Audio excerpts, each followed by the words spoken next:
मंडळी तुम्ही super food बरंच ऐकलं असेल. जर एखाद्याला विचारलं तर तो काय म्हणतो, "अॅव्होकाडो खा" किंवा तुमचं आणखी काय ते म्हणतात ओट्स खा.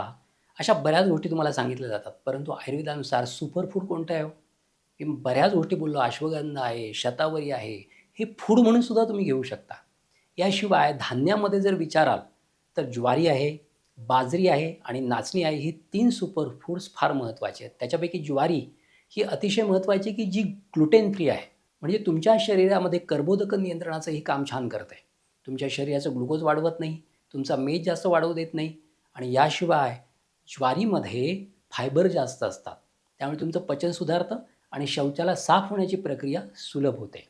याशिवाय या ज्वारीमध्ये व्हिटॅमिन बी कॉम्प्लेक्स आहे, झिंक आहे आणि लोह आहे. म्हणजे हे सगळे जे कंटेंट्स आहेत, याच्यामुळे तुमच्या शरीराला उचित पोषण मिळायचं काम होतं. त्यामुळे ही ज्वारी नित्य खाण्यामध्ये जर असेल, तर हे सगळे फायदे आपल्याला मिळू शकतात. त्यामुळे एक सुपर फूड म्हणून ज्वारीचं महत्त्व हे अनन्यसाधारण आहे.